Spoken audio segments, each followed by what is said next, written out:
আপনার সন্তানটা কোরআন শিখে নাই, সন্তানটাকে ছোট্টবেলায় আপনি কেজি স্কুলে ভর্তি করে আছেন। গভীর মনোযোগ দিয়ে শুনেন কি বলতে চাই ভাই। কোরআন হাদিসের বাইরে কোনো কথা নাই, যা কথা হবে কোরআন হাদিসের ভিতর থেকেই হবে।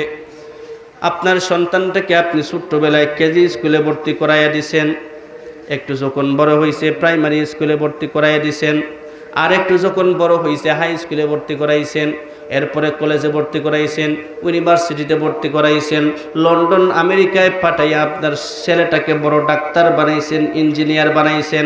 আমার মুসলমান ভাইরা, অশিক্ষিত যুব সমাজ, অশিক্ষিত মুসলমানেরা আমাকে ভুল বুঝবেন না আল্লাহর ওয়াস্তে। আমি বলতে চাই, সন্তানটাকে ছোট্টবেলায় দ্বীনি শিক্ষা না দিয়া ছোট্টবেলা থেকেই তাকে জেনারেল শিক্ষায় শিক্ষিত করাইয়া আপনার সন্তানটাকে ডাক্তার বানাইছেন, ইঞ্জিনিয়ার বানাইছেন। এবার আপনার সন্তান তো নামাজের মধ্যে দাঁড়াইলে সূরা ফাতিহা পারে না, এরকম মুসলমান আছে না নাই? কথা কোন আপনার এরকম আছে না নাই? হ্যাঁ, জানাজার নামাজে দাঁড়াইছে, কই কি একটা হুজুর জানাজার নামাজ পড়াইলো, আমি সূরা লাহাবটাও শেষ করতে পারি নাই। এইরকম নজির আছে না নাই? কথা কোন আপনারা? জানাজার নামাজে নাকি সূরা লাহাব পড়ানো হয়, জানাজার নামাজে নাকি সূরা লাহাব পড়তে হয়। দেখেন কত বড় মূর্খ, কত বড় গণ্ড মূর্খ। আবার অনেকে পারে ঠিক, কিন্তু হেদের উচ্চারণ দেখলে শয়তানও দূরে পালায় যায়। এরকম মুসলমানও আছে না নাই? কথা কোন এরকম মুসলমানও আছে না নয়? আমার মুসলমান ভাইয়েরা, কিয়ামতের কঠিন ময়দানে মুসিবতের সময় আল্লাহ পাক শক্ত হাতে ধরবেন, কিরে ডাক্তার, কিরে ইঞ্জিনিয়ার, কিরে ব্যারিস্টার, কিরে জজ।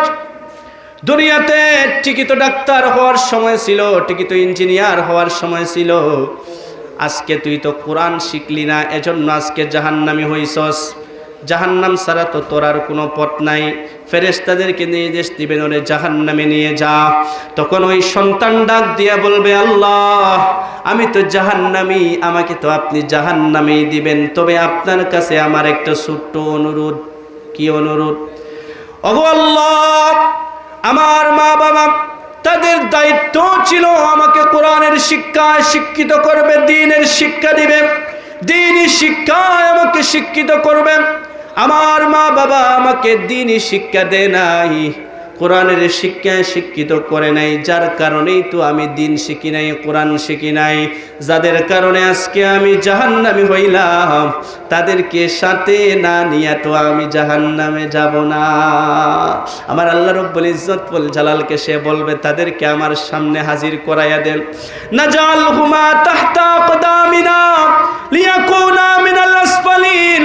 তাদের বুকের মধ্যে পাড়া দিয়া তাদেরকে সাথে নিয়ে জাহান্নামে যেতে চাই।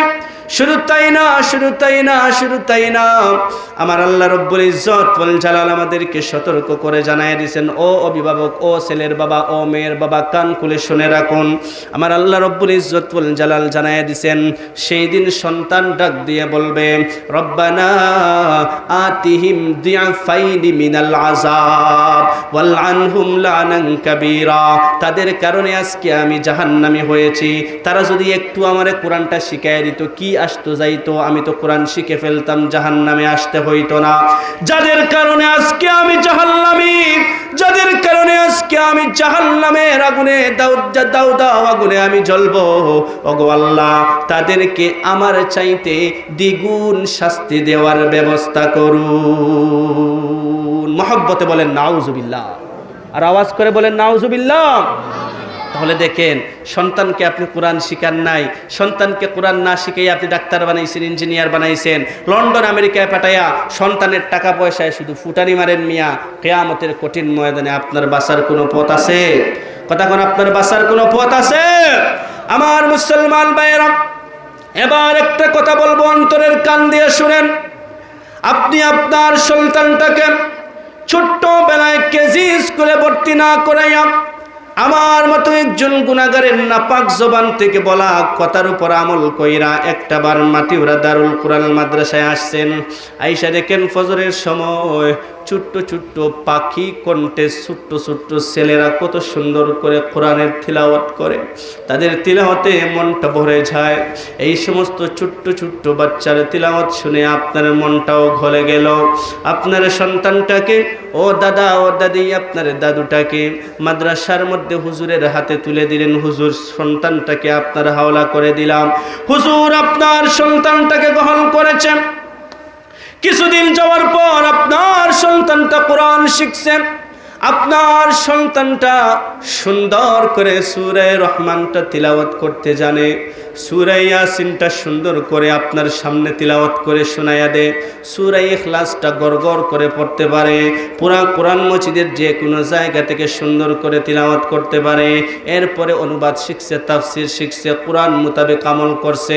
এই দুনিয়ার জমিন থেকে যেই দিন আপনার আমার বিদায়ের ঘন্টা বেজে যাবে, সেই দিন আপনার সেই হাফিজে কোরআন সন্তানটা আপনার গোসলটা নিজ হাতে করাইয়া দিবে, নিজ হাতে আপনাকে কাফনের কাফনটা পরাইয়া দিবে, নিজ হাতে কাঁধে করে নিয়ে আপনাকে জানাজার নামাজের জায়গায় নিয়ে যাবে, নিজে ইমামতি করে আপনাকে জানাজার নামাজটা পড়াইয়া দিবে, আপনাকে নিয়ে কবরস্থানে নিয়ে যাবে, বড় আদর করে মায়া করে মোহাব্বত করে ভালোবেসে কবরের মধ্যে আপনাকে শোয়াইয়া দিবে।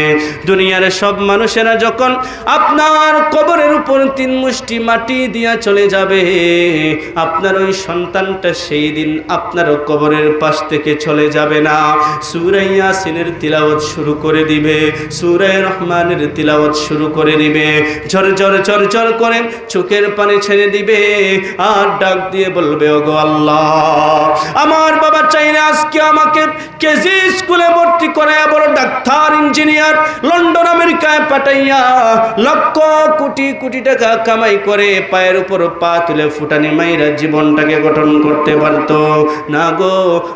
আমার বাবা আমাকে কোরআনের শিক্ষায় শিক্ষিত করেছে, মাতিউরা দারুল কোরআন মাদ্রাসায় আমাকে পড়ায়া কোরআনের হাফেজ বানাইছে। আজকে আমার বাবা, আজকে আমার মা দুনিয়ার জমিন থেকে বিদায় হয়ে গেছে, অন্ধকার কবরে রেখে দিছি, আপনার হাওলা করে দিছি। ঝরঝর করে যখন চোখের পানি ছেড়ে দিবে, আর রব্বির হামহুমা কামা রব্বায়ানি সগীরা বলে যখন আল্লাহর কাছে দোয়া করবে, আবার মুসলমান বন্ধুগণ কবির মনোযোগ, আল্লাহর ইজ্জত এবং জালালের উপর ভরসা করে বলতে পারি, সেই দিন হয়তো আল্লাহ পাকের রহমতের সাগরে ঢেউ উঠে যাবে। আল্লাহ রব্বুল আলামিন ওনার কোরআনের হামিলের চোখের পানি বরদাস্ত করতে পারবেন না, আপনার কবরটাকে সেই দিন জান্নাতের বাগান বানায়া দিবেন। সুবহানাল্লাহ, বলেন আল্লাহু আকবার। আমার মুসলমান ভাইরা, তাহলে যেই সমস্ত মাদার স্কুলতে মাথিউরা দারুল কোরআন মাদ্রাসার মতো যেই সমস্ত দিনী মাদার স্কুলতে কোরআনের শিক্ষা দেওয়া হয়, এই সমস্ত মাদার স্কুল থাকলে আপনার লাভ, আপনার ছেলে মেয়ের লাভ, আমার লাভ, আমার ছেলে মেয়েদের লাভ, এলাকাবাসীর লাভ আছে না নাই? কথা কোন, দুনিয়া এবং আখিরাতের লাভ আছে না নাই? আরো মহব্বতে আরো আওয়াজ করে বলুন, আছে না নাই? আরো একটু জোরে আওয়াজ করে বলুন, আছে না নয়?